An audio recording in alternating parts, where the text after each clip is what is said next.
Chapter 17. And the children of Israel went on from the wasteland of Sin, by stages as the Lord gave them orders, and put up their tents in Rephidim, and there was no drinking water for the people.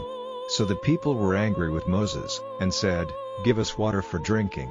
And Moses said, "Why are you angry with me?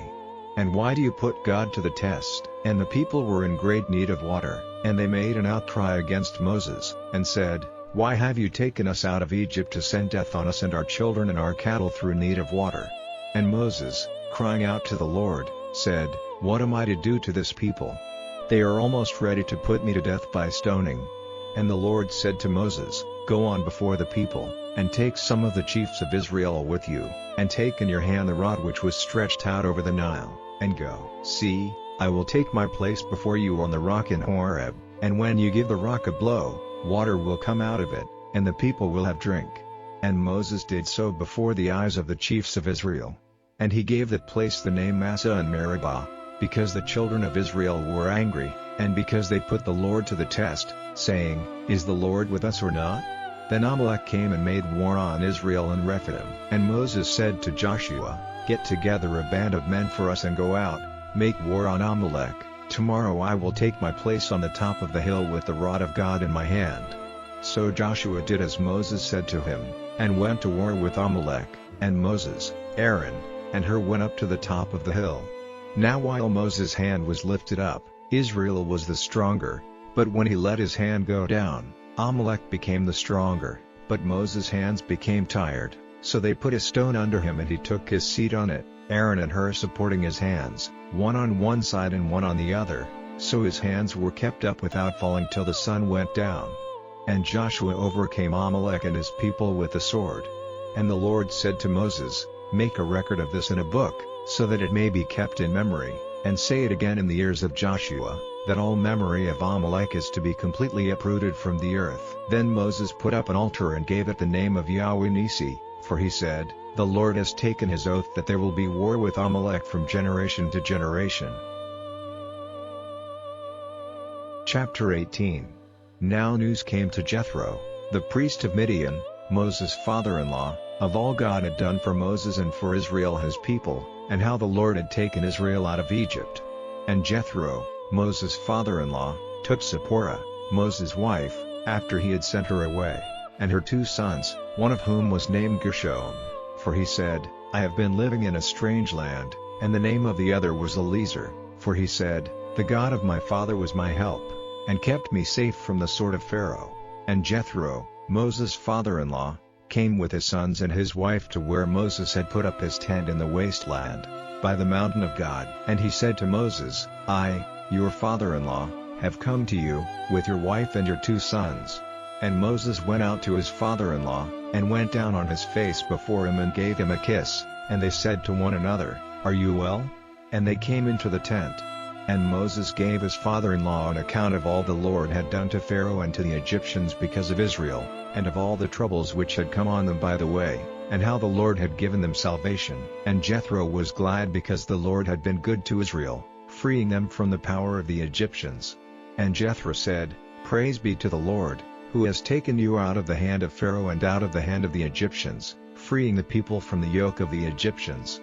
Now I am certain that the Lord is greater than all gods, for he has overcome them in their pride." Then Jethro, Moses' father-in-law, made a burnt offering to God, and Aaron came, with the chiefs of Israel, and had a meal with Moses' father-in-law, before God. Now on the day after, Moses took his seat to give decisions for the people, and the people were waiting before Moses from morning till evening. And when Moses' father-in-law saw all he was doing, he said, "What is this you are doing for the people? Why are you seated here by yourself, with all the people waiting before you from morning till evening?" And Moses said to his father-in-law, "Because the people come to me to get directions from God, and if they have any question between themselves, they come to me, and I am judge between a man and his neighbor, and I give them the orders and laws of God." And Moses' father-in-law said to him, "What you are doing is not good. Your strength and that of the people will be completely used up. This work is more than you are able to do by yourself. Give ear now to my suggestion, and may God be with you. You are to be the people's representative before God, taking their causes to him, teaching them his rules and his laws. guiding them in the way they have to go, and making clear to them the work they have to do. But for the rest, take from among the people able men, such as have the fear of God, true men hating prophets wrongly made, and put such men over them, to be captains of thousands, captains of hundreds and of fifties and of tens, and let them be judges in the causes of the people at all times, and let them put before you all important questions, but in small things let them give decisions themselves. In this way, it will be less hard for you, and they will take the weight off you. If you do this, and God gives approval, then you will be able to go on without weariness, and all this people will go to their tents in peace. So Moses took note of the words of his father-in-law, and did as he had said. And he made selection of able men out of all Israel, and made them heads over the people, captains of thousands, captains of hundreds and of fifties and of tens. And they were judges in the causes of the people at all times. The hard questions they put before Moses, but on every small point they gave decisions themselves. And Moses let his father-in-law go away, and he went back to his land.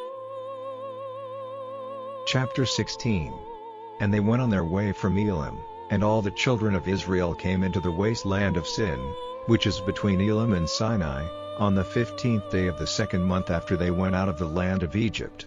And all the children of Israel were crying out against Moses and Aaron in the wasteland, and the children of Israel said to them, "It would have been better for the Lord to have put us to death in the land of Egypt, where we were seated by the flesh pots and had bread enough for our needs, for you have taken us out to this waste of sand, to put all this people to death through need of food." Then the Lord said to Moses, "See, I will send down bread from heaven for you, and the people will go out every day and get enough for the day's needs, so that I may put them to the test to see if they will keep my laws or not. And on the 6th day they are to make ready what they get in, and it will be twice as much as they get on the other days." And Moses and Aaron said to all the children of Israel, "This evening it will be clear to you that it is the Lord who has taken you out of the land of Egypt, and in the morning you will see the glory of the Lord, for your angry words against the Lord have come to his ears, and what are we that you are crying out against us?" And Moses said, "The Lord will give you meat for your food at evening, and in the morning bread in full measure, for your outcry against the Lord has come to his ears, for what are we? Your outcry is not against us but against the Lord." And Moses said to Aaron, "Say to all the people of Israel, Come near before the Lord, for he has given ear to your outcry." And while Aaron was talking to the children of Israel, their eyes were turned in the direction of the wasteland, and they saw the glory of the Lord shining in the cloud. And the Lord said to Moses, "The outcry of the children of Israel has come to my ears. Say to them now, At nightfall you will have meat for your food, and in the morning bread in full measure, and you will see that I am the Lord your God." And it came about that in the evening little birds came up and the place was covered with them, and in the morning there was dew all round about the tents.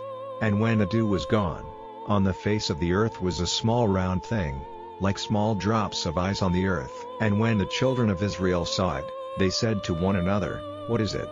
For they had no idea what it was.